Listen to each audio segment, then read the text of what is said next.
Olá, meus amigos, um grande abraço a você, muito bom dia para você que está aí a partir de agora conectado conosco aqui na Rádio Marupá. Nesta manhã de sábado, hoje dia 20 de junho de 2020, né? Para você que nos acompanha todos os sábados, você sabe que neste horário a Rádio Marupá transmite aqui direto dos seus estúdios na Avenida das Itaúbas, no centro de Sinop, o nosso Marupá em Debate e entrevistas, com o objetivo, claro, de levar até você as principais informações, os acontecimentos, os assuntos que são debatidos no dia a dia em nossa cidade e, claro, também em nosso estado. Nós queremos, a partir de agora, convidar você para compartilhar conosco este bate-papo de hoje, para você também interagir conosco, até porque ao longo desta série de entrevistas que já fizemos com 10 pré-candidatos, ou seja, as eleições deste ano de 2020, nós até que meio que restringimos um pouco para você fazer as suas perguntas, fazer os seus questionamentos e deixamos claro para que os nossos convidados possam observar ao longo do decorrer do tempo todos os comentários, as ações e aqueles bate-papos que o internauta, às vezes, gostaria de fazer com o entrevistado.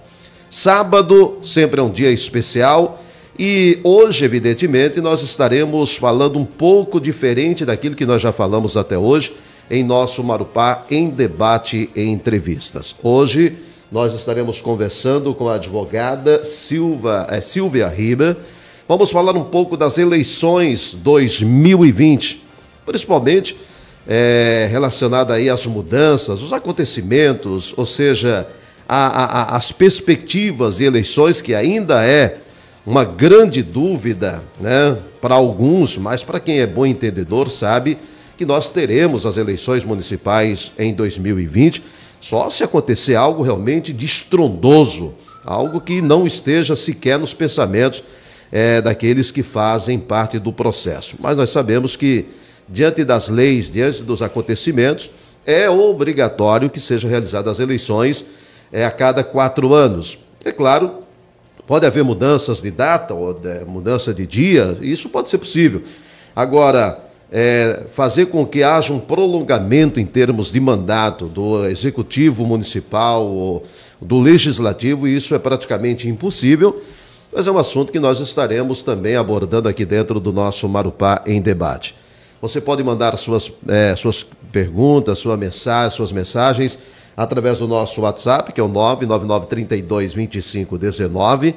Então você também pode entrar nas redes sociais aí do Marupá em Debate, da Rádio Marupá. Temos o nosso Facebook pessoal, Expedito Martins.Lisboa. Temos do Éder Seger, temos também do Vilmar Galvão, enfim, para que você possa interagir conosco nesse bate-papo que nós estaremos tendo hoje com a doutora Silvia Riba, tá certo? E claro, sem dúvida alguma, deixar à disposição também aí, para que os nossos pré-candidatos que aqui já estiveram, de repente que estão nos acompanhando, porque o Marupá em Debate e Entrevistas já virou um programa quase que obrigatório para todos ouvirem ao sábado e assistirem, né? Quero aqui desde já agradecer àqueles que já estiveram conosco aqui. Dr. Jorge Anay, né, que hoje é membro, ou seja, pertence ao partido Podemos. Já estivemos aqui também com Roberto Arruda, e segundo as informações que nós obtivemos esta semana, que ele faz parte do Partido dos Trabalhadores, e segundo as informações é de que o PT já também decidiu Roberto Arruda como seu pré-candidato, apesar de que as convenções partidárias, elas estarão autorizadas, né, para serem feitas de 20 até 5 de agosto. Mas há quem diga que há possibilidade também de fazer até antes. Daqui a pouquinho a doutora Silvia pode falar isso para a gente. Dalton Martini também já esteve conosco aqui. O Dalton hoje representa o Partido Patriota. Estivemos conversando com o Adenilson Rocha, que é vereador do município de Sinop, e também o PSDB já definiu o seu pré-candidato para as eleições deste ano. Trata-se do vereador Joaci Testa, inclusive, já de antemão, nós sempre fazemos no final do programa, mas de antemão já podemos adiantar que o Joaci Testa estará no próximo sábado, dia 27, conosco aqui. Dr. Sérgio Ribeiro, que hoje pertence ao PSL, que também está aí juntamente com o vereador Ícaro Francisco Severo, também na tentativa de uma pré-candidatura. O empresário Roberto Dorde, que está hoje à frente do Republicano. Estivemos conversando com o Ivanildo Vieira Ramos, que também faz parte do Partido dos Trabalhadores, mas que também está definido que possivelmente não seja também pré-candidato ao Executivo. A prefeita Rosana Martinelli esteve aqui falando, dando um panorama geral, que também ainda não se decidiu se vai para uma reeleição ou não. Tudo isso vai depender dos acontecimentos daqui até as convenções. O Ícaro Severo, que, como eu disse, faz parte do PSL, e está ele e o doutor Sérgio nesta balança, né? Lá na frente, quem tiver um pouco mais de peso, possa ser aí o pré-candidato do PSL. E conversamos no último sábado com o advogado também Oséias Lima Veras, que hoje defende o PROS. Também está aí nesta tentativa de colocar o seu nome à disposição para que lá nas eleições esteja apto a participar. E como disse, no próximo sábado nós estaremos recebendo então o vereador Joaci Testa. Hoje a convidada é a doutora Silvia Riba, que tem um pouco de conhecimento, né? Vive isso há mais tempo do que a gente. E, em primeiro lugar, doutora, queremos aqui, em nome da Rádio Marupá, em nome da nossa equipe, agradecer imensamente a disponibilidade do tempo que a senhora tem, né, tirado para nos atender nesta manhã de sábado, e dizer que, a partir de agora, nós estaremos à vontade, como se estivéssemos lá no quintal das nossas casas, batendo papo sobre política, sobre eleições, porque o ano é propício para isso. E o momento também é um momento oportuno para isso. Tudo bem? Bom dia, seja bem-vinda. Bom dia, Expedito. Bom dia, ouvintes. E eu que gostaria de agradecer o convite.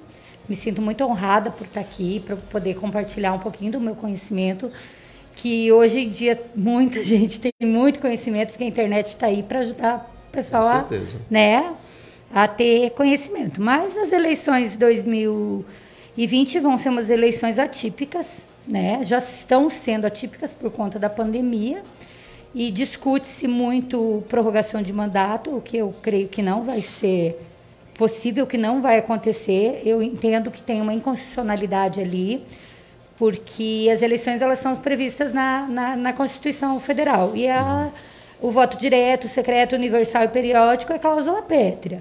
Então, a prorrogação de mandato, ela feriria uma cláusula pétrea, a periodicidade.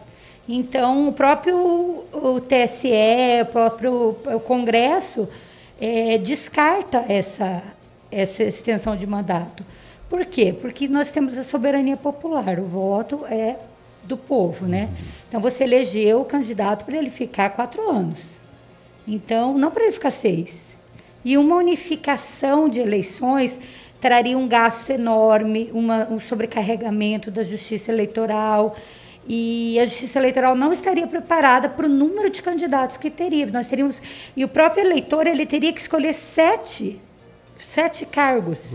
Então seria uma confusão muito grande para qualquer pessoa, 7 pessoas para ela votar num dia em 2022, digamos assim. Apesar de estarmos aí, claro, com as urnas eletrônicas, mas a gente sabe das mas aí as propostas, né? de município para a União são outros, então, né, estaria uma confusão muito grande. Essas eleições deste ano, como a senhora já disse, vai ser uma eleição, realmente é uma eleição bastante diferente, até pela situação que nós estamos vivendo no país.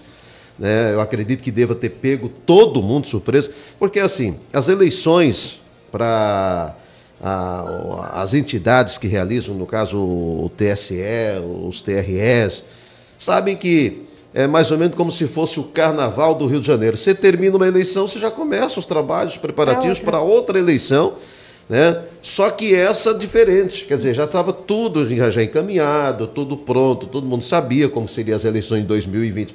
Mas, de repente, veio a pandemia. E aí criou-se toda essa celeuma, essa indecisão de como fazer. Né? Porque o problema ainda é grave, o problema ainda existe no país.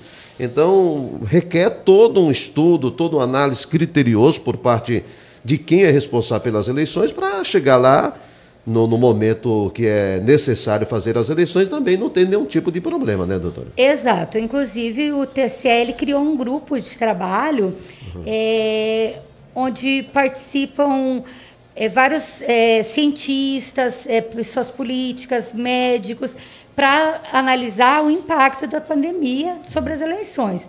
E periodicamente eles pegam os relatórios dos TREs das regiões para saber como está ali o pico da pandemia, porque o estado, o Brasil num todo, ele está com picos em alguns lugares já diminuiu, outros está começando agora, Mato Grosso mesmo, tudo indica que agora que é o pico da pandemia, Amazonas já está decaindo, já está declinando a curva, então eles estão conversando entre eles ali, todos, para tentar criar uma data para fazer as eleições acontecerem esse ano. E tudo isso depende de um estudo muito aprofundado. Então, o TCE se reuniu esse mês agora com o presidente da Câmara, o presidente do Senado, alguns líderes partidários das duas casas e diversos médicos renomados. E nessa conversa que eles tiveram ali, eles definiram um ponto de datas, na verdade, assim, que seria de 15 do 11 a 20 de dezembro, onde poderia acontecer as eleições, sabe? Que é um período mais seguro para as eleições. Eles definiram essas datas. E definiram também alguns critérios que poderiam ser utilizados nas eleições agora municipais, que seriam, talvez, estender o horário de eleições para diminuir a aglomeração, né? Aumentar os lugares de votação, colocar mais colégios eleitorais, né? E a questão em relação que também surgiu até a oportunidade de dizer assim, olha, geralmente é feito num único dia, de repente é uma possibilidade de fazer em 2, 3 dias, isso também... Sim, surgiu isso, cogitou-se isso, mas isso sairia para os cofres públicos mais ou menos 180 milhões. Um acréscimo extra, sabe? Um gasto extra de 180 milhões, que seria só da alimentação de mesários e militares que trabalham. Então, descartou-se essa ideia, porque 180 milhões é um valor, né, voluptuoso que pode ser usado para outra coisa, né? Então, o processo eleitoral, ele em si já é muito caro. Então, fazê-lo em 2 dias teria esse acréscimo. Então, por isso, estudou-se essa possibilidade de aumentar o horário da votação até umas 8 da noite, criar mais colégios eleitorais, colocar um horário definido para talvez os mais vulneráveis, o grupo de risco, e criar uma cartilha para o eleitor dos cuidados que deve ser tomado. Falou-se, inclusive, em tirar a biometria, que todo mundo fez, né? Mas o contato do dedo ali seria uma forma de transmissão. Então, mas isso tudo eles estão estudando. Agora, o presidente do Senado, Davi Alcolumbre, ele, essa semana, acho que foi ainda ontem, ele deu uma entrevista e ele falou que ele defende as eleições em 15 de novembro e o segundo turno em 29 de novembro. E ele pretende colocar agora em votação já terça-feira,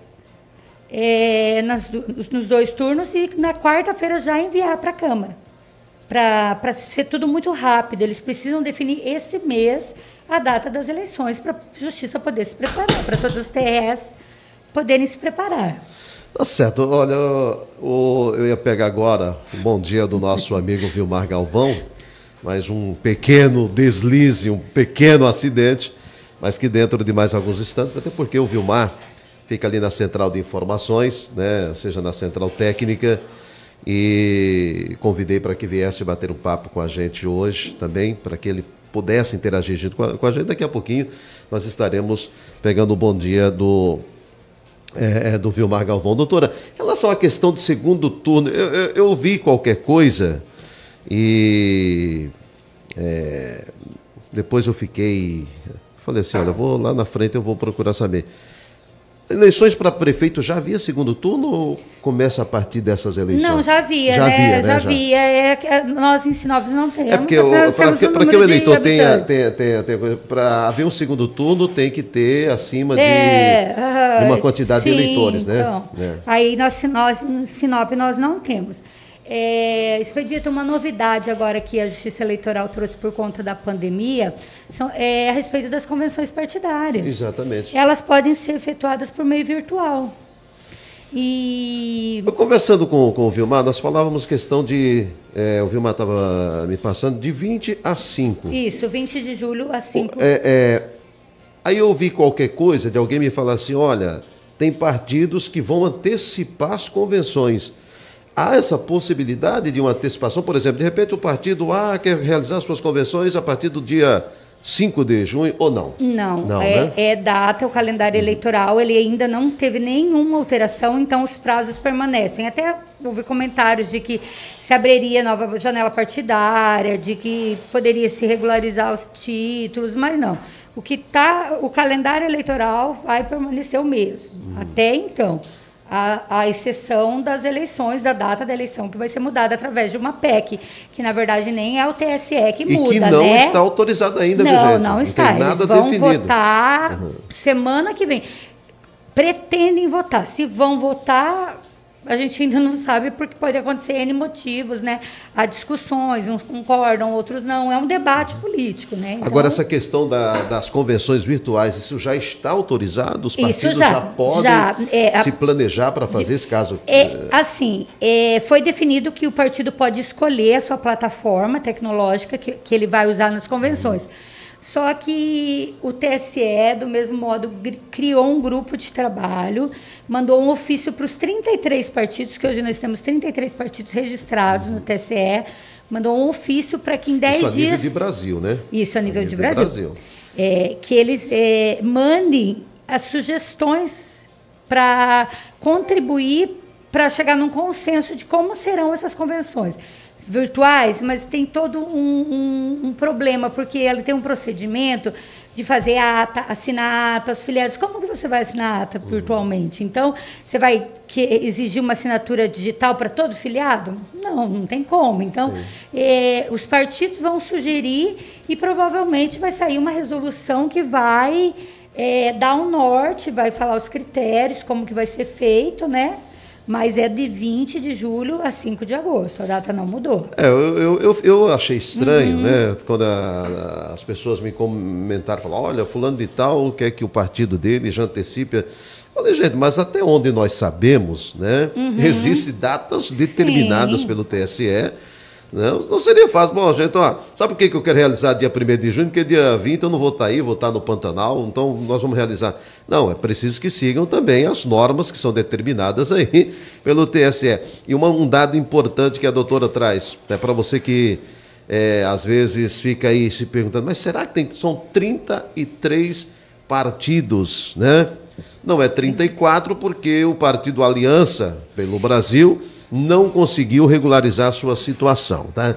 Doutor, eu quero pedir... Expedito, salvo engano, a última consulta que eu fiz no TSE, nós temos 76 partidos com pedidos de registro. Você entendeu? Imagine, 33 estão ativos, esses estão aptos a disputar as eleições, registrados. 76, salvo engano, é em torno de 70, tá? Não vou falar um número exato para você, mas é em torno de 70. Nós teríamos ali... Cento e poucos partidos, se esses todos forem aprovados. É muito partido. Eu acho que para um país que quer ser sério um dia, isso tinha que acabar, né?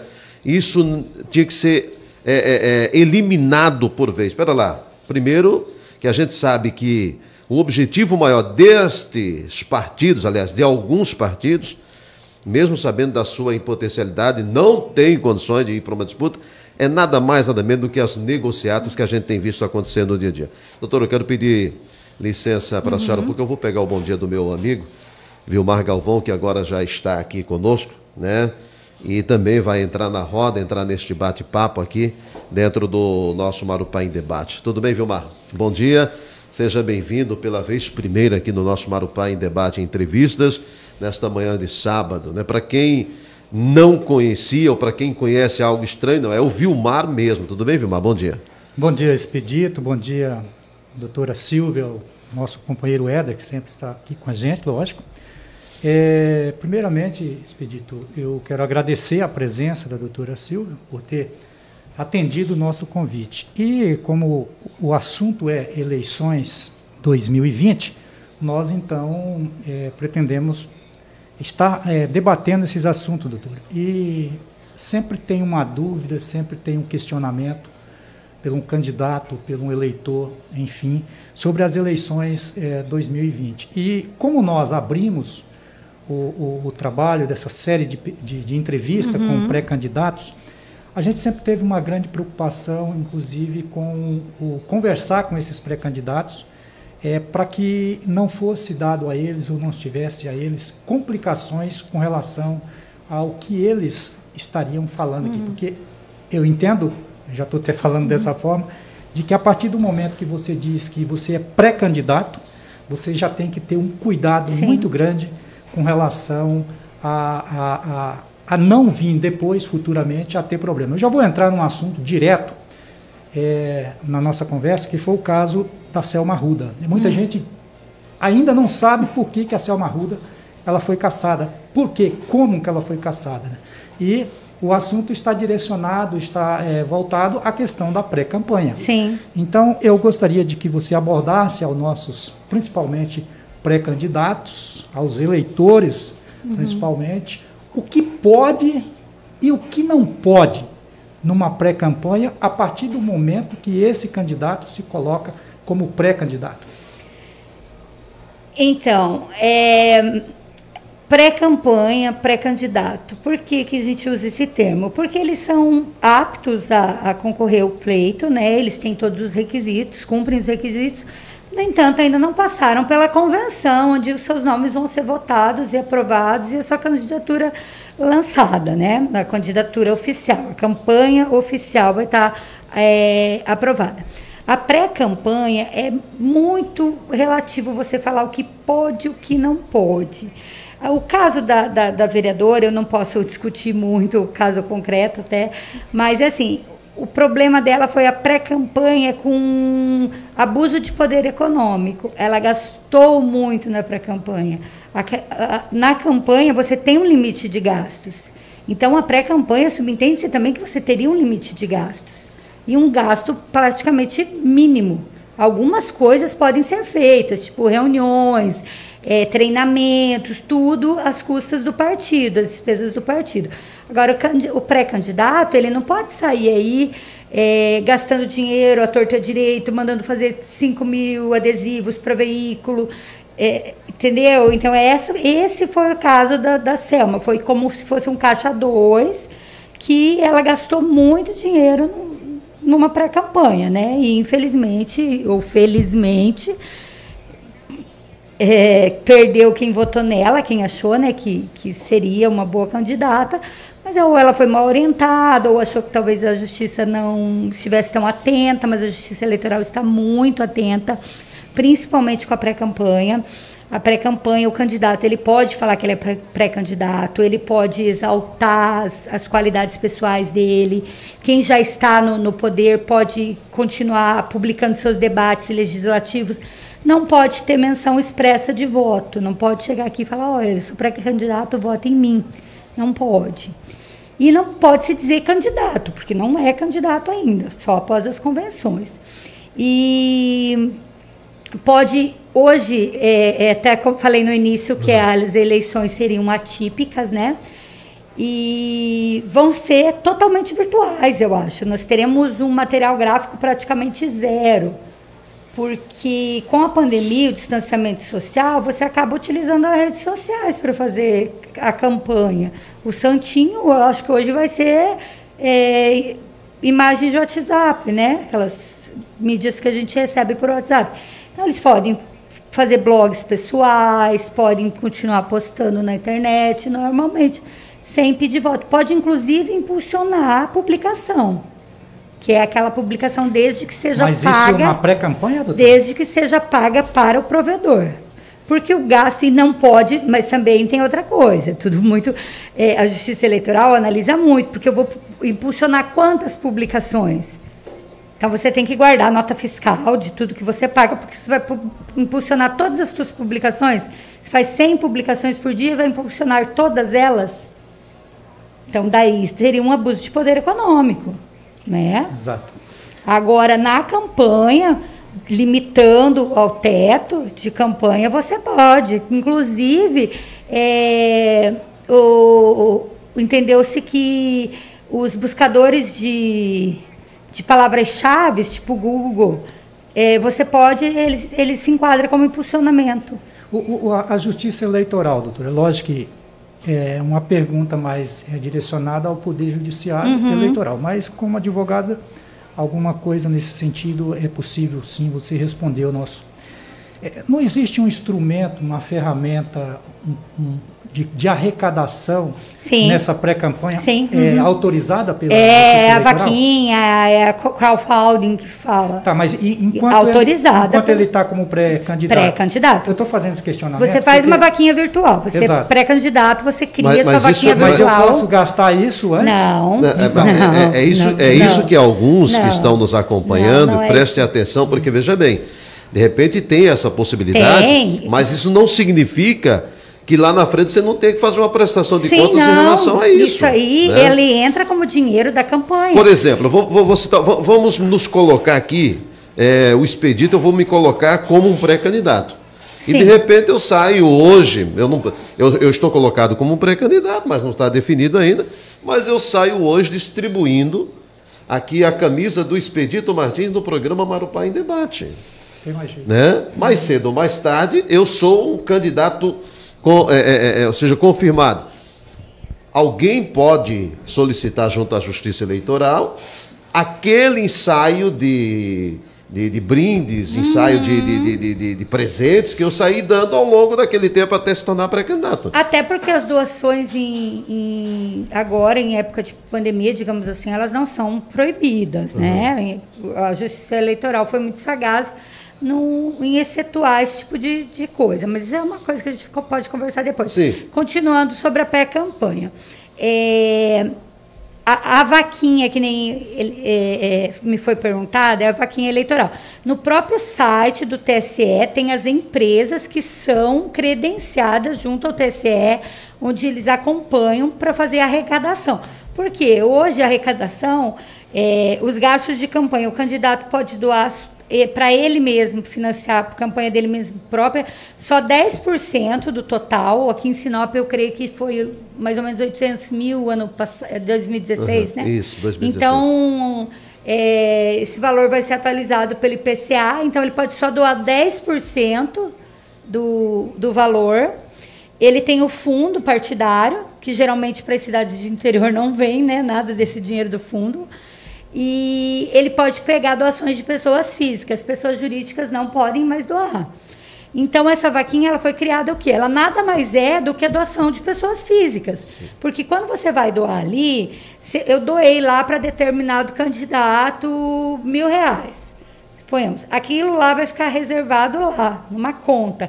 Quando o candidato, desculpa, eu falei candidato, mas é pré-candidato, quando ele se tornar oficialmente candidato, que ele abrir, fizer o CNPJ dele, abrir a conta bancária, aí esse dinheiro vai para a conta e ele vai poder gastar, quando for a campanha mesmo, quando tiver liberado os gastos. Então, a vaquinha não é para se gastar na pré-candidatura.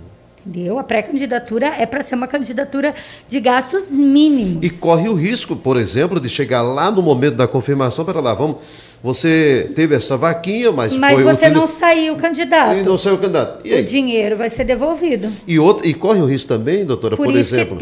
Por isso que as empresas são as que estão cadastradas no TSE, para tomar todo esse cuidado para que seja devolvido o dinheiro. Então, não tem a mínima chance do candidato ter acesso ao dinheiro da vaquinha antes de ser candidato mesmo, com conta bancária, com CNPJ, com tudo. Isso, vai entrar na prestação de contas dele. E a partir do momento que ele está fazendo esse trabalho com antecedência, depois de confirmado, haverá uma obrigatoriedade dele prestar uma conta para que aquele que ele gastou agora, que não tem nada a ver com ainda a candidatura, mas seja colocado dentro daquele projeto de campanha dele? Corre o risco assim, de repente, eu comecei a distribuir prêmios, brindes, agora gastei, vou ter que prestar contas, e de repente chega lá, já na verdade, isso aí caracteriza campanha antecipada. Então, você pode ser punido com multa, inclusive com suspensão de candidatura. Entendeu? Se você começa a gastar deliberadamente na tua pré-campanha, alguém vai te denunciar, ou a própria Justiça Eleitoral vai ver isso, e você vai ser punido como campanha antecipada.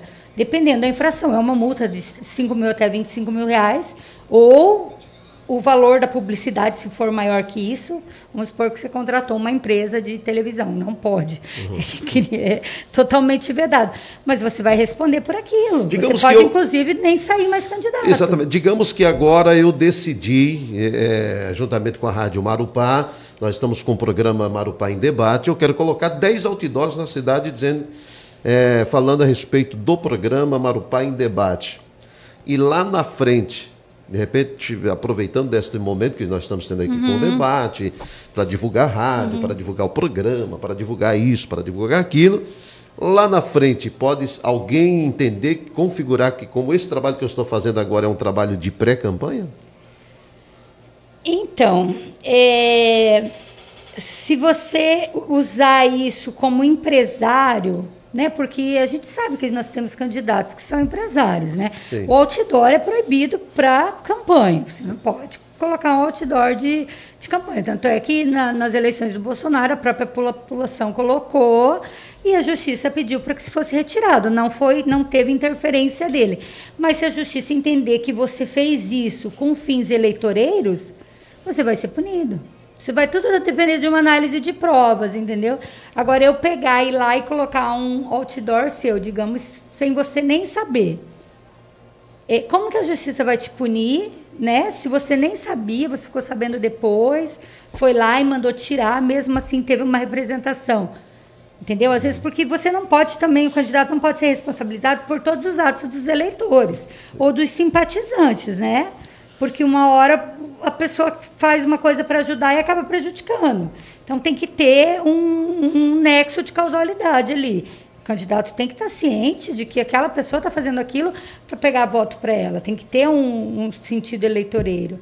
Então é tudo questão de análise, de prova, de caso concreto. Então não dá para dizer direito, você pode responder por crime? Pode, mas pode também não responder. Doutora, Deixa eu aproveitar, Vilmar, enquanto você abre aí, só para registrar aqui e dizer para os nossos amigos da Marupá, também internautas que estão através aí dos nossos spaces, que nós estamos conversando com a doutora Silvia Riba, estamos falando de eleições.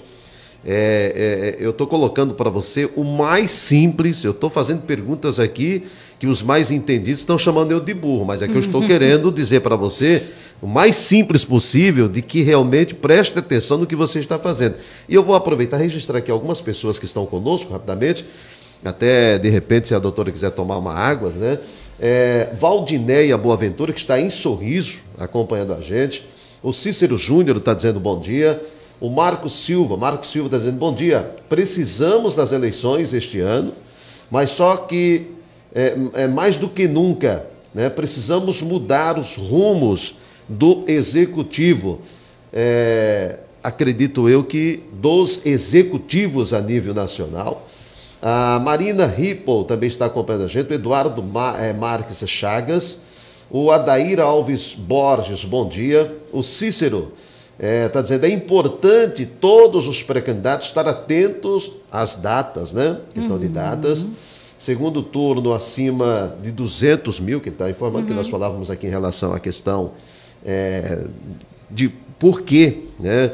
Eu fiz a pergunta para a doutora Silvia e para o telespectador aí, falar assim, né? Quando eu falo, de repente fala assim, pô, esse cara é burro, eu sei que é acima de 200 mil, não, mas só que eu estou dizendo para o telespectador e para o ouvinte que nós sabemos que para se ter segundo turno em qualquer lugar tem que ter acima de 200 mil habitantes, né? Aliás, eleitores, 200 mil eleitores, né? Não é habitantes, senão Sinop já teria que ter. Né? Na realidade, são 200 mil eleitores, tá? Pessoas que estejam aptas a votar. Vou dar um grande abraço aí para Elisete, Zane, Cassiano. Não perde, viu, Vilmar? Não perde. Ela depois faz os parangolê lá, as críticas vêm que vem fervendo. E aí tem que, né, Éder? O Adair Borges diz assim, doutora, com todas essas mudanças que estão acontecendo, minha pergunta e o preço, né, do candidato pode... o peso do candidato, pode saber, não entendi aqui, viu, Adair, que você colocou, e o preço? Hã? Expedito, eu acho que ele quis perguntar, né, quando que ele pode conversar, me parece, no final da pergunta dele, isso aí. Exatamente. O candidato pode se apresentar à sociedade, deve ser isso, né? Isso. Como já foi dito, ele pode se apresentar como pré-candidato. Sim. Eu posso fazer um vídeo no meu Facebook, no meu Instagram. Ele pode fazer falando, uma reunião. Eu sou... Agora a reunião... a reunião agora com o distanciamento social está muito difícil, né? Uhum. Mas ele pode fazer uma live, falar, olha, eu sou pré-candidato, eu sou bom no que eu faço, eu sou bonito, exaltar as qualidades pessoais dele, sou honesto, moro em Sinop há tanto tempo. Pode fazer promessa? Se eu ganhar, eu vou fazer isso. Se eu fazer... Tem que cuidar muito aí com o estelionato eleitoral, né? Mas ele pode emitir as opiniões políticas dele nas questões políticas, lógico. Ele só não pode pedir voto. Falar, olha, eu sou pré-candidato, vote em mim.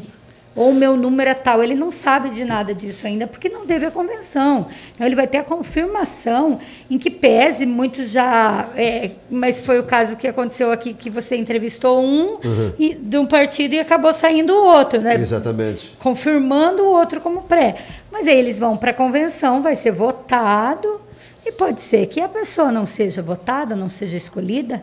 Então, por isso que ela é um pré-candidato. Ela preenche todos os requisitos, tá afiliada, tem todas as certidões de quitação eleitoral, preenche todos os requisitos, mas depende da convenção e do registro da candidatura e da homologação pelo juiz eleitoral, né? Que ainda o juiz vai analisar toda a documentação. Exatamente. Deu algum probleminha ali, não. Mandar um grande abraço para o Roberto Arruda também, que está aí acompanhando a gente, já esteve conosco aqui, né, professor? Um grande abraço, obrigado mesmo. Você pode, inclusive, me enviar sua mensagem através do 99932-2519. Se você tiver alguma pergunta, algum questionamento, fique à vontade para a gente interagir aqui nesse bate-papo com a doutora Silvia Riba, que está conosco aqui no Marupá em Debate, falando de eleições 2020. Meu caro Vilmar Galvão, eu sei que você está... e hoje eu vou explorar você, porque eu estou há 10 programas, doutora, fazendo sozinho o programa, claro que com outros assuntos, e eu convoquei ele, eu falei, Vilmar, você vai estar conosco no bate-papo com a doutora Silvia, e hoje eu vou explorar um pouco ele. Fica à vontade, meu caro Vilmar. Eu tenho que cuidar aqui também, né? Então, doutora, eu tenho uma pergunta, talvez seja uma pergunta tão insignificante para muita gente, e você deu uma pincelada no final da sua fala quando dizia do que pode e que não pode numa pré-campanha. E principalmente com relação às manifestações dos seus amigos, das pessoas que gostam de você, que estão empenhadas em defender e divulgar o seu nome. A pergunta que eu faço para você com relação a essa situação, inclusive eu fiz questão até de anotar para mim não escrever, que acontece muito e que muita gente fica no disse-me-disse. A pergunta é essa: você é candidata a prefeita, correto? Eu posso falar isso? Hipoteticamente falando. Hipoteticamente. Pré-candidata a prefeita. Eu, hipoteticamente, sou pré-candidato a vereador. O Éder é um apoiador dos nossos dois nomes. Aí o Éder lança um slogan, lança um panfleto e diz assim: eu estou com a doutora Silvia, eu estou com o Vilmar de novo. Como é que fica essa situação? A manifestação não partiu da candidata Silva e não partiu da pré-candidata Silva e não partiu do pré-candidato Vilmar Galvão, e sim do eleitor Éder. se manifestar. E aí isso viraliza de uma certa forma e depois o candidato eleito, se for os dois, terá que responder essas situações. Isso é legal? Pode o eleitor se manifestar dessa forma com relação aos seus candidatos, pré-candidatos, que ele defende? Olha, eu defendo a livre manifestação de pensamento. Se não ficar comprovada que eu falei para ele, olha, faz um panfleto e coloca para a gente viralizar isso aí, eu não vejo mal nenhum nisso. Foi uma manifestação dele. Agora, ele não pode fazer também, eu vou votar no fulano, vote você também. Isso caracterizaria uma propaganda antecipada. Mas eu falar que o meu apoio é para certo candidato, que eu apoio certo candidato, é uma manifestação de pensamento meu. Entendeu? Só que a Justiça Eleitoral, hoje ela tem tantos meios, ela firmou convênio com o Twitter, Instagram, Google, todas as redes sociais para combater a fake news, para combater difamação. Então, com esses convênios, eles têm uma forma de saber de onde veio, se partiu, se ele que realmente fez, se não fui eu que fiz e joguei isso, entendeu? A livre manifestação de pensamento a gente tem que defender sempre. Mas se ficar comprovado que eu, no caso nós que somos os candidatos, levamos vantagem em cima da postagem dele, aí nós responderemos por isso. Tem a questão do gasto também sobre isso. Tem a questão do gasto, é que você falou de panfleto, exato, né? Panfleto não pode, gente, vai ser considerado mas uma pré-campanha. As pessoas fazem adesivo muitas vezes e colocam no carro. Mas um adesivinho no carro, tipo... Silvia Riba, uma amiga minha melhor amiga resolveu colocar um adesivinho no carro, Silvia Riba. Não tem pedido expresso de voto, ela pagou com o dinheiro dela. Lógico que não pode surgir aí 300 adesivos com o meu nome, que vai se caracterizar uma propaganda antecipada. Mas a gente já viu, tem alguns carros que tem os adesivinhos, mas é Por exemplo, eu já tenho na minha mente mais ou menos um número para mim registrar a minha campanha. Coisa até que isso acontece dentro dos partidos. Isso acontece. Sim, que você... De algumas pessoas já mais ou menos ter o número de paixão dele, o número de escolha dele. Na verdade, ele talvez inocentemente, ele vai lá e coloca lá Éder 2020. Um exemplo. E o número dele é 2020. Como é que fica isso? Ele fez todo um trabalho com os amigos, o amigo colocou isso. Ele como sendo pré-candidato. Ele como pré-candidato. Exatamente. Colocar Éder 2020. E aí ele registra com esse número. Porque o número, ele é sorteado, teoricamente, ele é sorteado na convenção, né? Tem um sorteio, você pode ali externar sua preferência por um número, quem já está à reeleição pode permanecer com o mesmo, né? Mas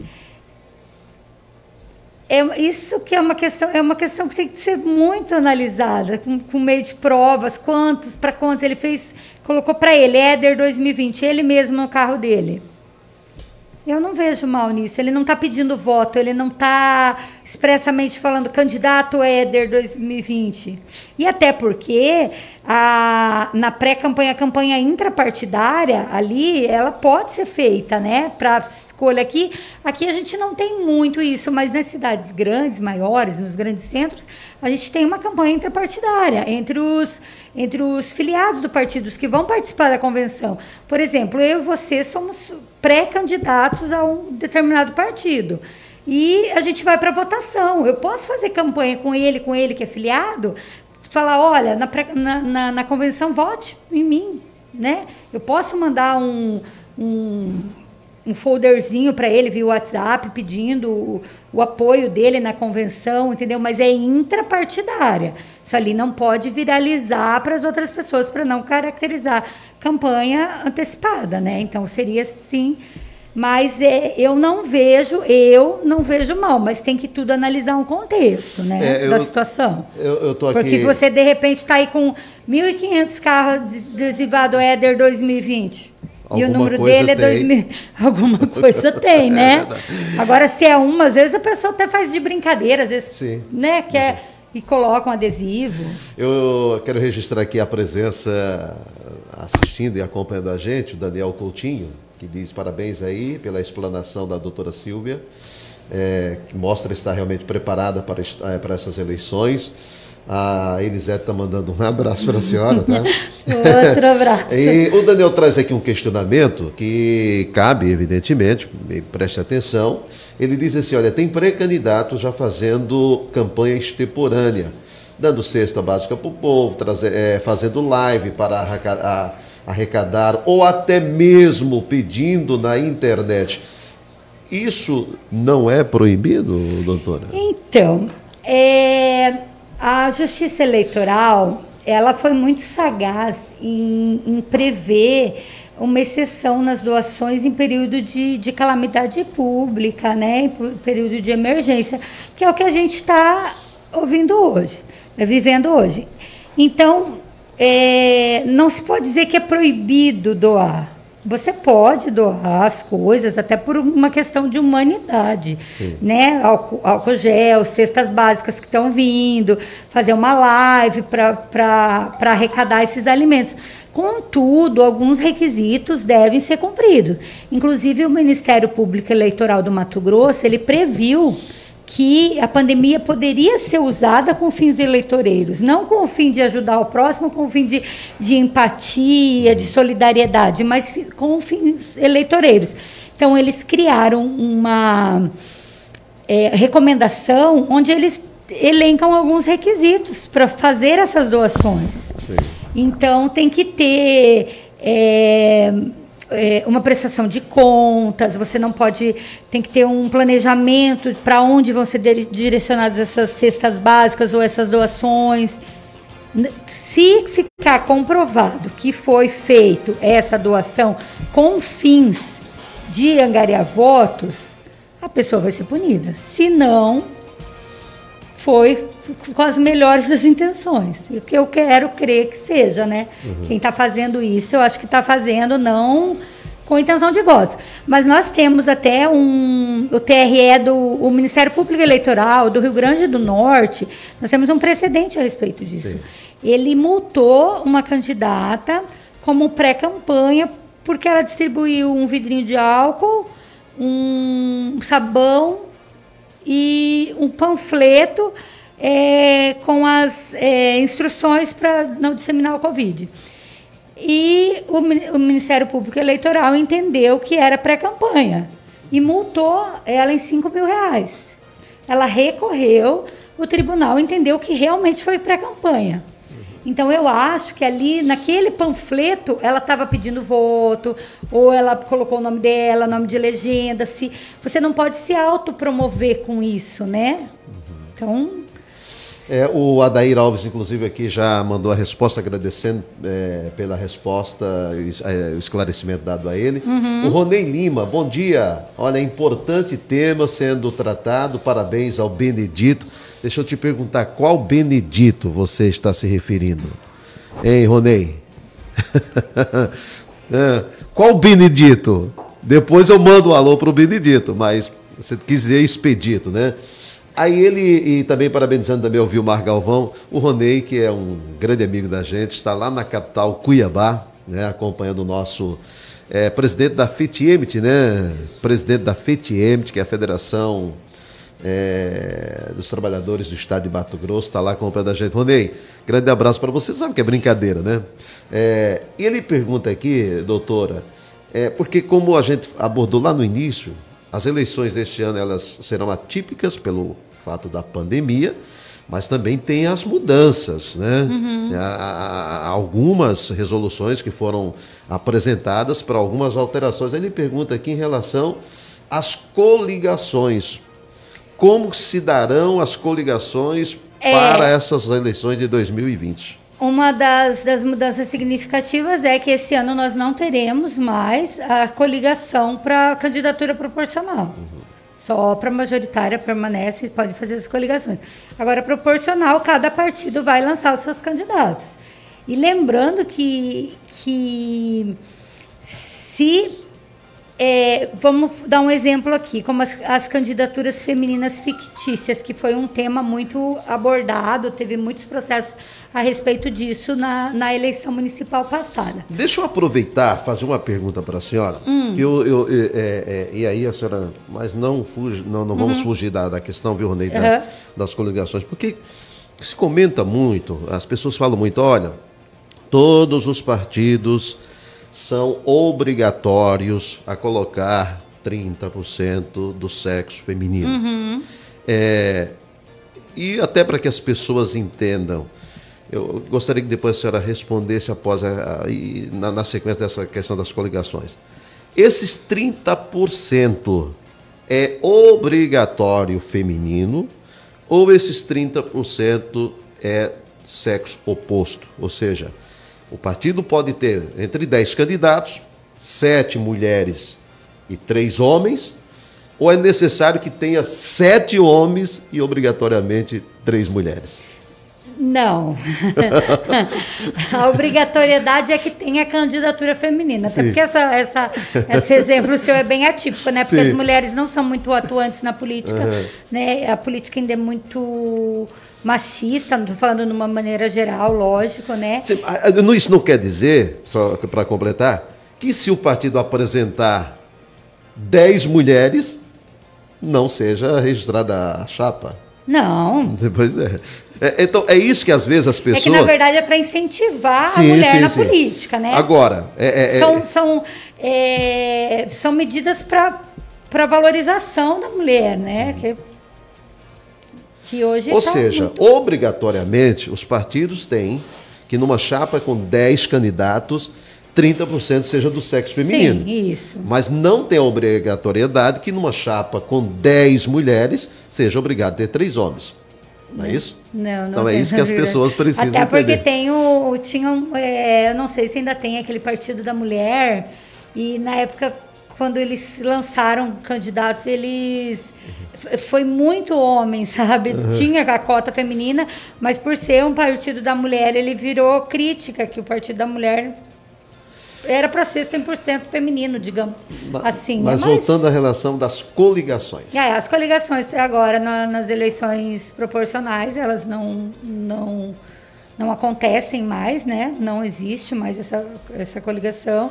Cada partido vai lançar os seus candidatos e vai responder por eles, né? Então, se ali a gente tiver uma candidatura feminina fictícia e depois tem uma votação zero, não fez campanha, não tem material de campanha, nem a pessoa votou nela mesmo, e for comprovada, cai a chapa inteira. Isso já aconteceu já aconteceu em vários lugares. E esse ano, então, ainda teve algumas cidades que conseguiram escapar ali, porque a pessoa tinha santinho, porque tinha um voto, 2, a própria pessoa votou nela, ainda conseguiram escapar. Mas essa eleição promete que a justiça eleitoral seja bem mais rigorosa com relação a isso. Né? O César pergunta aqui... Candidaturas laranjas. De repente você poderia... ele pergunta aqui, o César Graneto, diz assim, olha, a lei está acima... do que defendemos. Creio que independente, né, de simpatia com determinado candidato, deve estar de acordo com a legislação.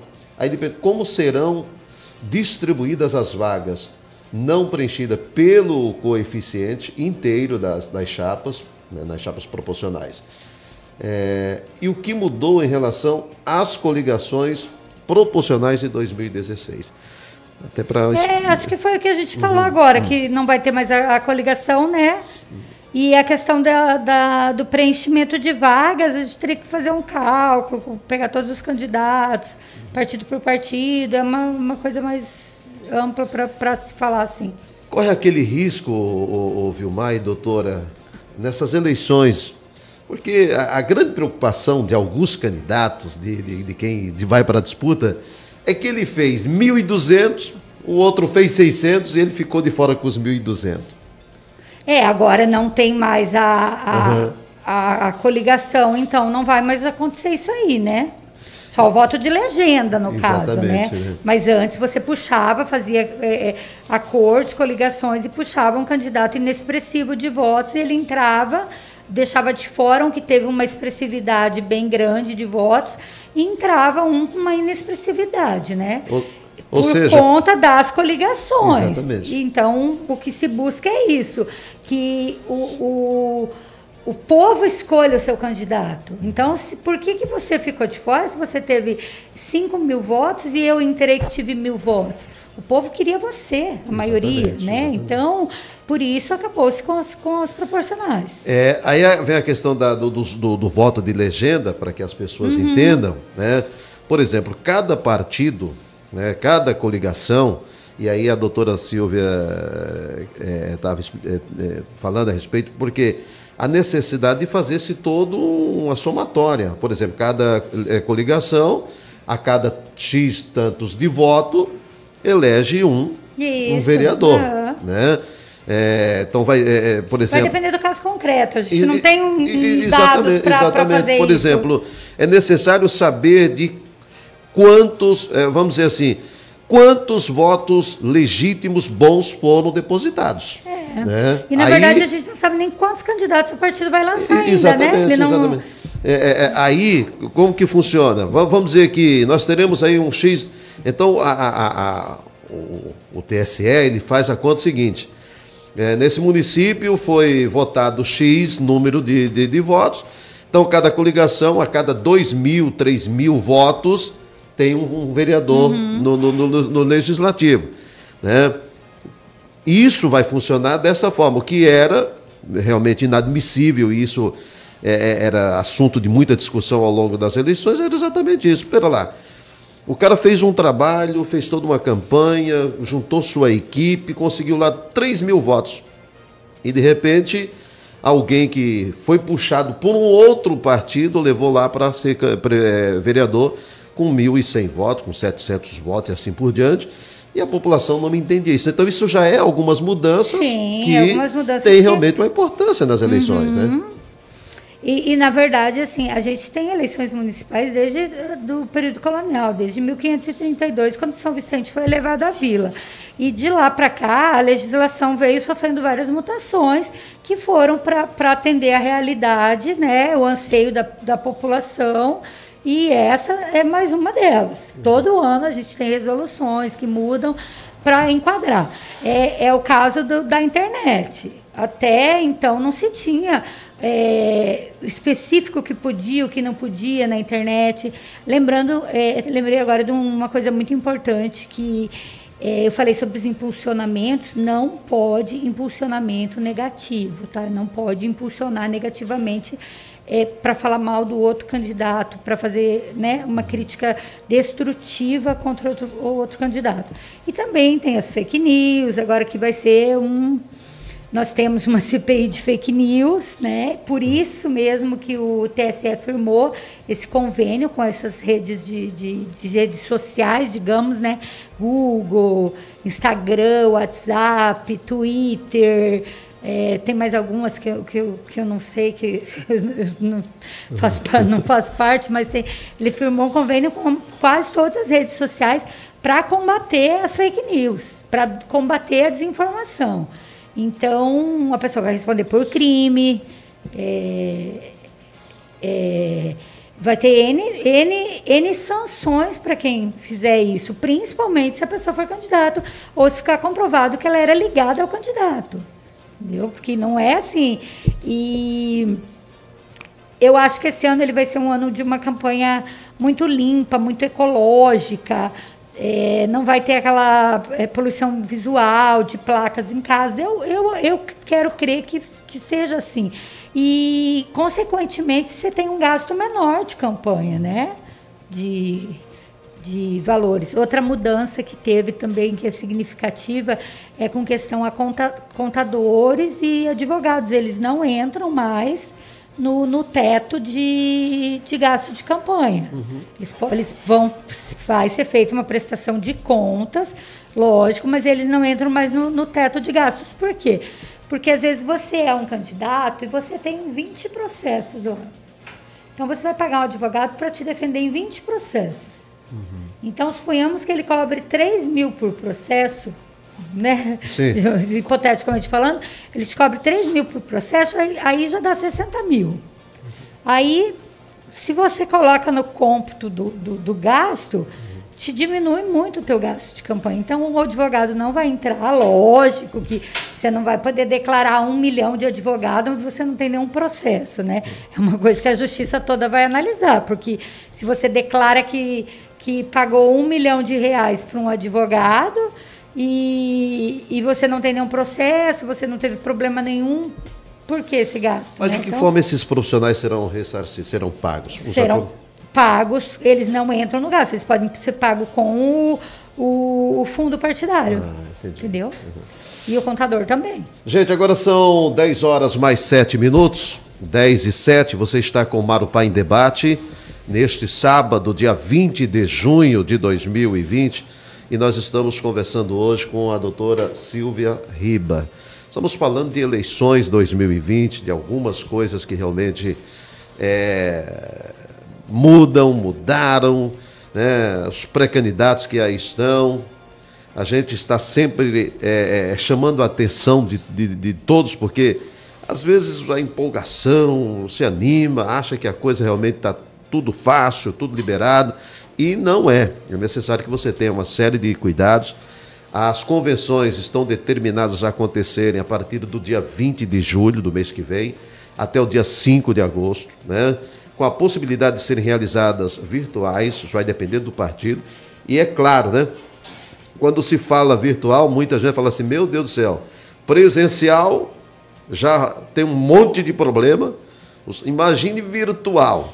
Não se preocupe, porque o TSE está atento a tudo isso, né? Os partidos, eles já sabem de que maneira eles devem conduzir as suas convenções virtuais.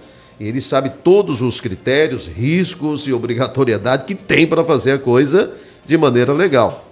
E a outra questão é, o próprio eleitor hoje, ele já está atento, até pela questão das redes sociais, ele já está atento também a determinados interesses, né? Ele tem que começar a entender, os pré-candidatos têm que começar a entender que a sociedade de hoje é completamente diferente daquela de 20, 30 anos atrás, que a informação chegava a meia dúzia e o resto tinha que ser realmente convencido daquilo lá. Hoje não.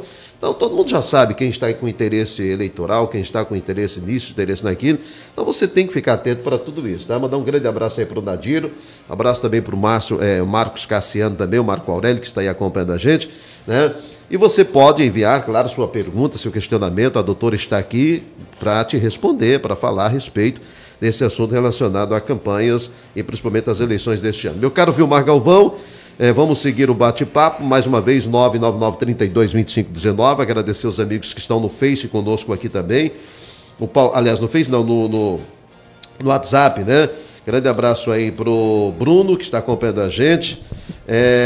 Temos também aqui, quanto à vinculação, essa pergunta aqui eu vou fazer agora, antes do Vilmar, quanto à vinculação em redes sociais, Facebook, a pessoa posta eleições 2020. Isso aqui você já fez a pergunta, né? Em relação a essa pergunta que foi enviada já foi passada, né? Enfim, é bom você ficar atento a tudo e a todos. Vilmar? A pergunta que eu quero fazer para a doutora é com relação a gastos de campanha, né? Eu sei que a maioria dos pré-candidatos já tem noção, outros nem tanto. Quem, na realidade, doutor, está apto a fazer doações para determinado candidato? Pessoas físicas. Somente pessoas físicas? Pessoas jurídicas foram excluídas das doações. Então, hoje, o candidato ele pode se autofinanciar em 10% do teto. Suponhamos que o teto é R$800 mil, eu posso doar R$80 mil meu para me investir para minha campanha. Certo. E doações de pessoas físicas. Se você quiser doar para mim, você pode.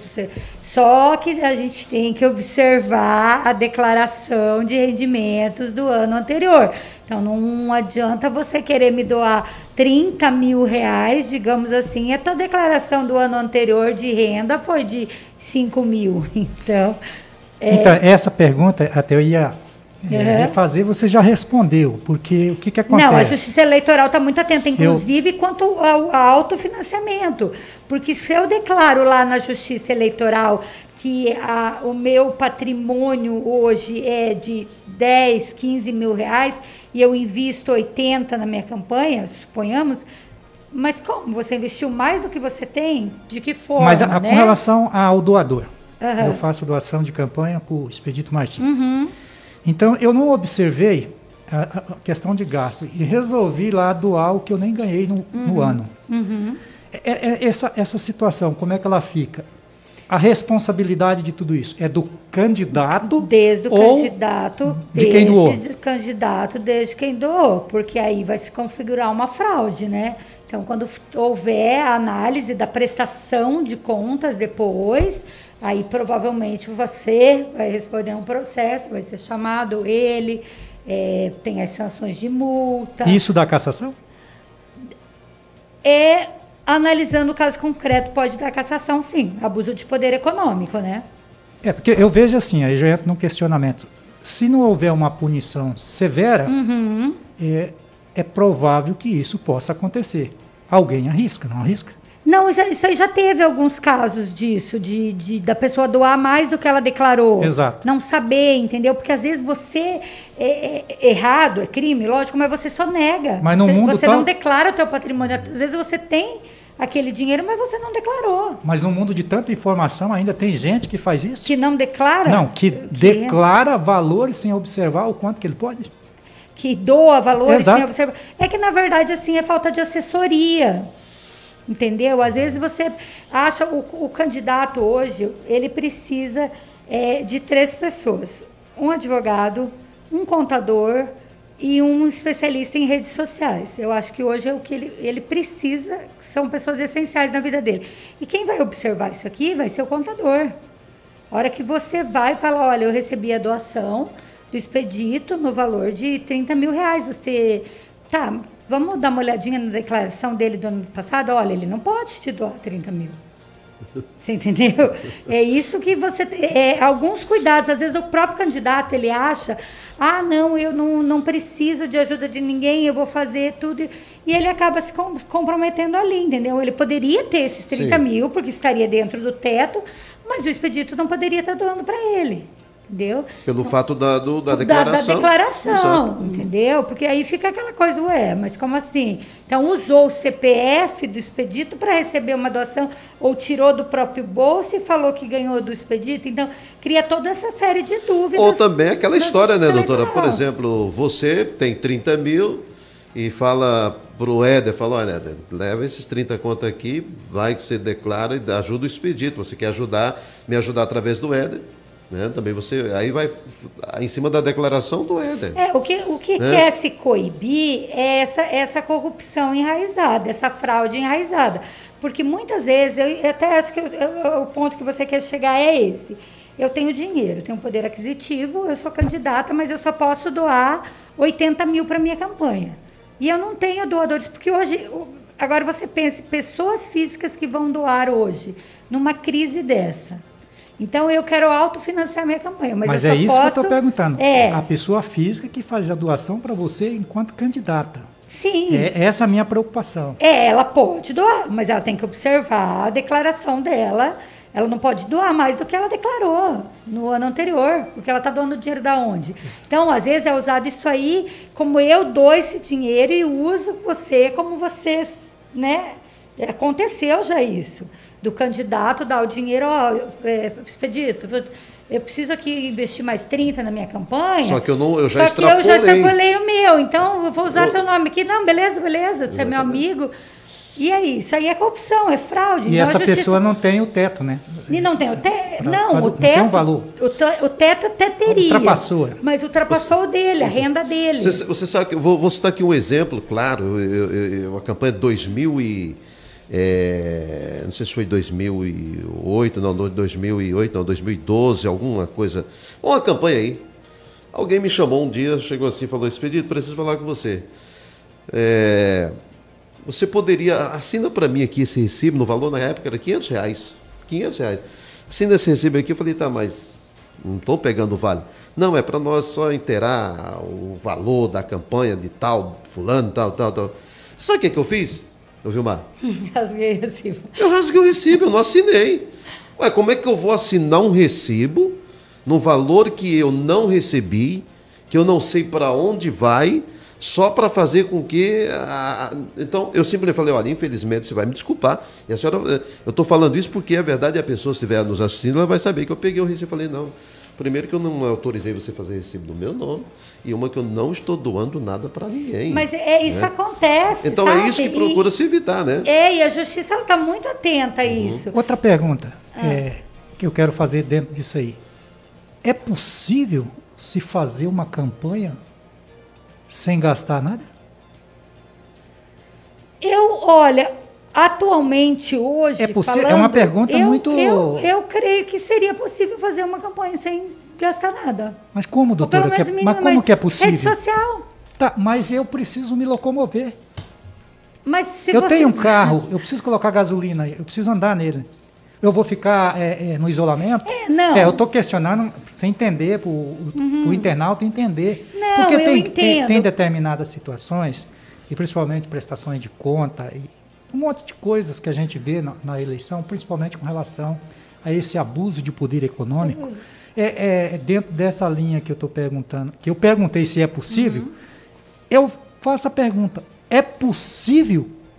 Com tanta informação que nós temos hoje. Custo zero, exato. Mas a Justiça Eleitoral coibiu o Caixa 2 nessas eleições? Sim. Vai ser possível?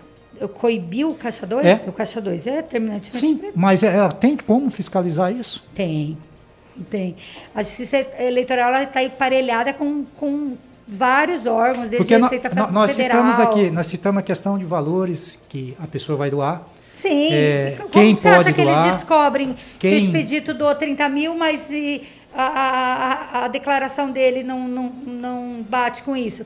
A Receita Federal, é tudo interligado, eles têm acessos então, se a Justiça entender e se a Justiça quiser, ela coloca todo mundo numa vala só, fiscaliza todo mundo e é possível punir cada qual conforme o se caso fizer essa concreto. prática, se fizer essa prática do Caixa 2. É possível punir, sim.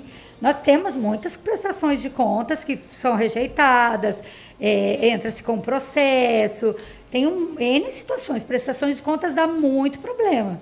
Doutora, muitas ações judiciais com relação a prestações de contas que não são aprovadas.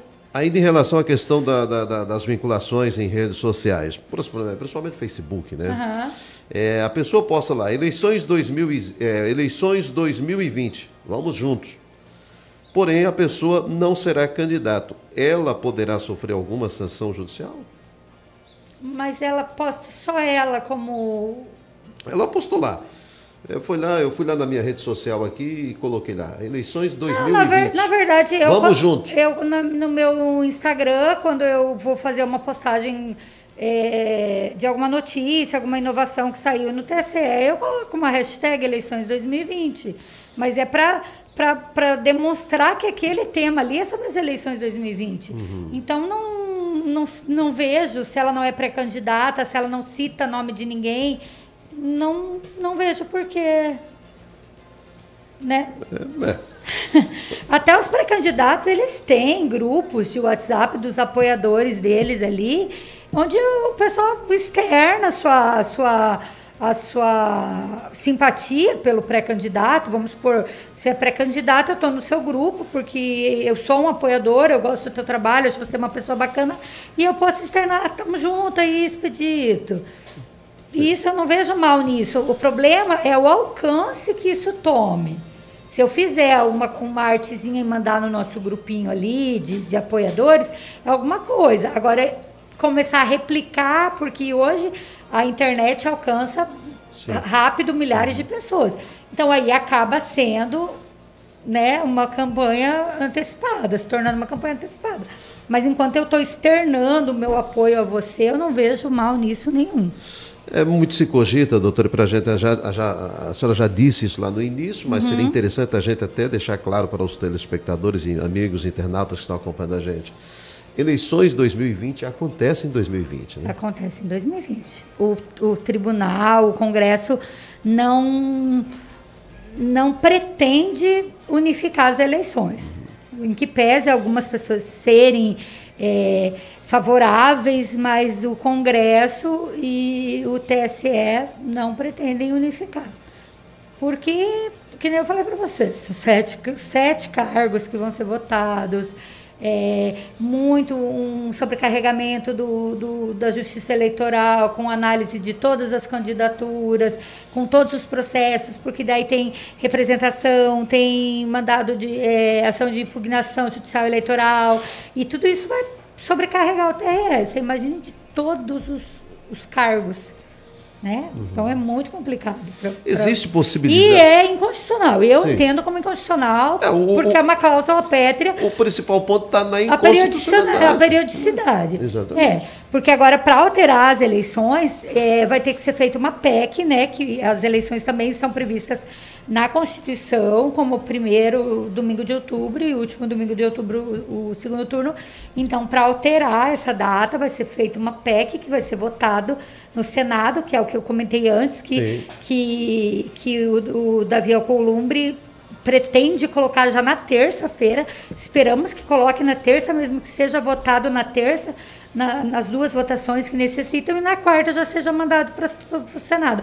Porque quanto antes a gente tiver essa data definida de eleições, os tribunais eles conseguem se adequar, ver as medidas que eles vão tomar, vamos criar mais e dar publicidade para a população. Isso teria obrigatoriedade de ser? Isso teria uma obrigatoriedade de ser até antes das convenções, ou não há necessidade?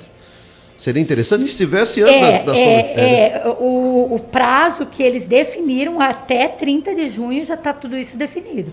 Tanto é que eles estão correndo com aquele grupo de trabalho que eu falei sobre as convenções virtuais, que eles pegaram a opinião dos 33 partidos, eles estão correndo também, prazo de 10 dias eles deram para os partidos para conseguir também implantar, dar publicidade para todo mundo e conseguir fazer a convenção na data prevista, que é 20 de julho a 5 de agosto.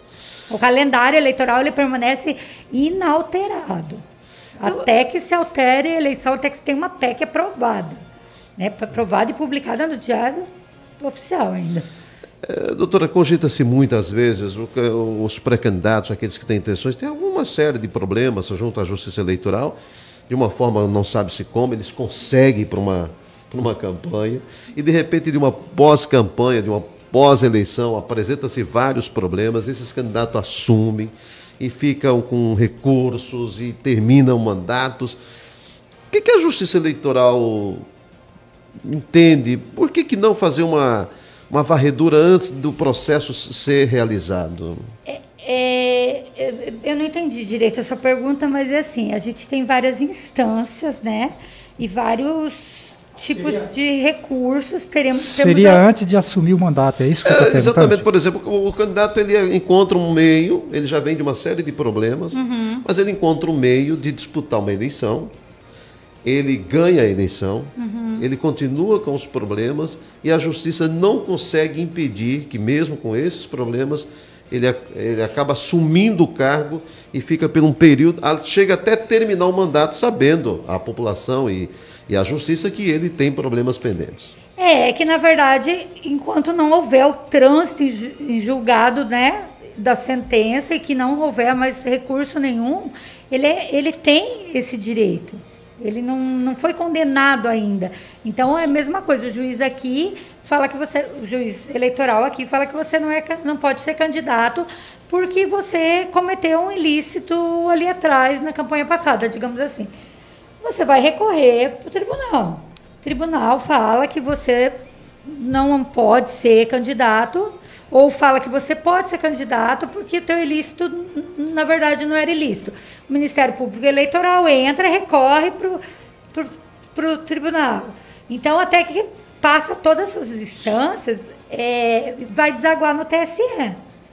Todas as ações, elas desagam no TSE. Então, por isso que demora muito. É o caso que a gente tem desse processo de fake news do Bolsonaro. Até porque que está hoje, 2 anos após a eleição, ainda está se falando disso, ainda está se julgando disso, ainda está ouvindo testemunhas, fazendo buscas e apreensões.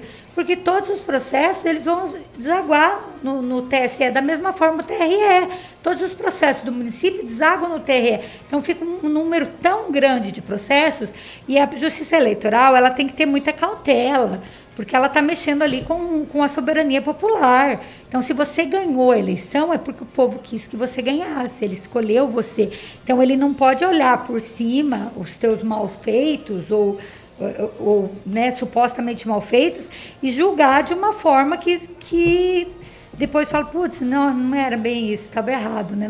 Não cabe erro na Justiça Eleitoral. Então, são uma série de análise de provas, colheitas de testemunhas, uma série de recursos que podem ser feitos, tanto por parte do Ministério Público, que intervém na causa, tanto pelo candidato, digamos assim. Então, tem que seguir um procedimento processual mesmo, e é o que acontece. Tem candidato que disputa a eleição sub júdice, porque ele consegue na justiça o direito de ser candidato. É difícil analisar um caso sem uma concretude, né? Mas é porque o juiz entendeu que ele poderia. Então, sempre a justiça, eu digo assim, a justiça eleitoral, ela é uma justiça muito justa e é muito minuciosa na sua análise. Então, ela não vai te condenar erroneamente. Se você for condenado, é porque você está errado mesmo. Não houve injustiça. Ai, que injustiça. Não tem. Eles analisam muito provas, buscam todos os meios, testemunhas, as buscas e apreensões, todas as formas de tentar ou te livrar ou te condenar, né? Vilmar Galvão, para a gente finalizar, fique à vontade aí para o seu último questionamento. Já são 10 horas e 28 minutos. Fique à vontade com a doutora Silvia também. Eu queria só lembrar uma coisa que a gente falou sobre o impulsionamento das publicações. O eleitor não pode fazer impulsionamento pago, tá, para candidato. Então, vamos supor que eu faça um impulsionamento pedindo voto, eu não posso ser patrocinado, o eleitor não pode fazer o impulsionamento pago. É só o candidato mesmo, com todos aqueles requisitos, CNPJ, contratar diretamente com a empresa, não os robôs, porque você faz um contrato com aquelas empresas que, olha, vou te dar mais alcance, mas são empresas de robô. Então, tem que contratar direto com a plataforma tecnológica.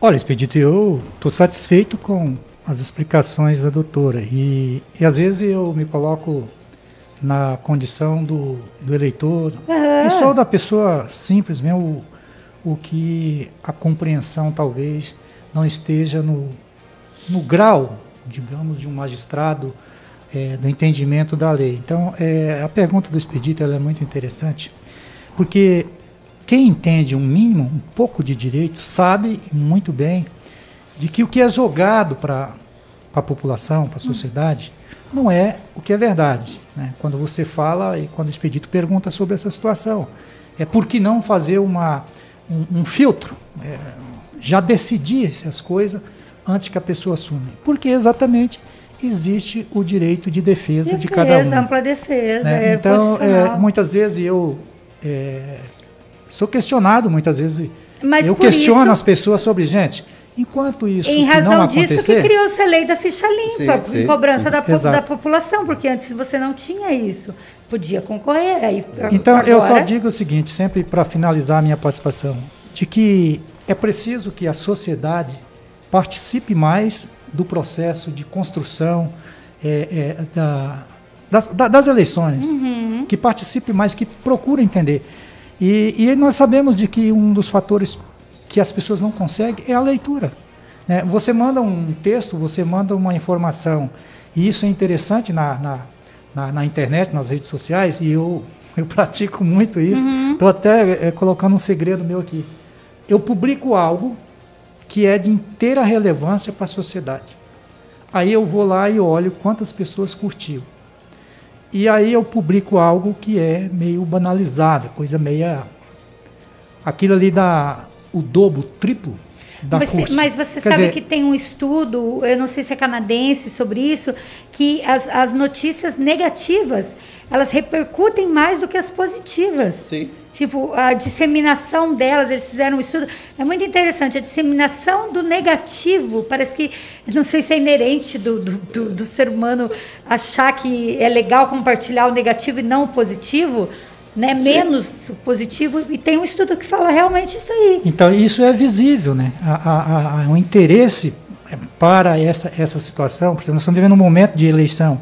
E tem muita gente que fala assim, mas falar de eleição em épocas tão difíceis que nós estamos vivendo, que é a época de pandemia. Eu acho que esse é o momento. É o momento. Porque é daqui que nós vamos conseguir tirar as melhores propostas. Porque nós estamos vivendo uma crise, um momento tão difícil, e que muitas vezes, se nós não abrir para esse debate, a situação futura vai ficar pior. Então, é o que eu coloco para os ouvintes, para os internautas, para as pessoas do dia a dia, que acompanhem mais as eleições. Então, muito obrigado a você pela participação. Imagina, eu que agradeço, espero ter atendido vocês. Ao Éder. É isso, vamos construindo aos poucos, né? E na realidade é assim, Vilmar, eu tenho colocado sempre, doutora, assim, nós que estamos no meio da comunicação, né, estamos no meio das informações, a gente não tem a especialidade que um profissional do direito tem, mas a gente convive muito e a gente vai aprendendo muitas coisas. Eu tenho me colocado assim, né, para todas as pessoas, é por isso que às vezes eu falo que às vezes os entendidos às vezes questionam o que a gente pergunta, porque eles acham que a gente não sabe. Mas eu tenho colocado sempre assim, que eu sempre me coloco na condição da Dona Maria, que só chega no dia de voto, vai lá, aperta o dedinho lá. Ela precisa saber dessas informações, né? Quando eu falo a questão de não teria condições, de repente, do Tribunal Regional Eleitoral, do Tribunal Superior Eleitoral, pera lá, Expedito, você quer ser candidato? Então, olha, primeiro a sua situação, nós temos informações, você está assim, então você não vai. Como que você não vai deixar isso? Você tem prova de que eu estou assim? Não tem. Então eu tenho que ir. Isso é óbvio que vai ter que ter, né? Em relação à questão das informações negativas, eu lembro muito bem, em 2008, o Éder deve lembrar também, eu tinha um programa de TV, chamava-se Linha de Frente. E nesse programa eu busquei, junto com a minha equipe, fazer o seguinte, doutora, vamos dar oportunidade para os projetos sociais, a dona de casa que vai lá, poxa, ela sabe confeccionar um pano de prato, vamos mostrar isso. O cidadão, ele tem um sítio lá que tem um galo que canta diferente. Ou seja, buscar um tipo de produto que viesse chamar atenção por outro lado. E num determinado momento, uma empresa que eu estava buscando um patrocínio dela, o empresário disse assim, Expedito, o seu programa é muito bom, cara. Tem uma audiência espetacular. Mas não dá para me patrocinar. Por quê? Porque o seu programa não mostra aquelas matérias de sangue, de gente que morreu, de gente que foi atropelada, de gente despedaçada, de gente sei o que lá. E não patrocinador. Então, e não patrocinou. E isso é o que acontece hoje, as redes sociais hoje que tem maior facilidade. Você manda uma noticiazinha falando mal de tantos bilhões de visualizações. Tanto que você vê aqueles casos de pessoas que são deficientes, que precisam de ajuda.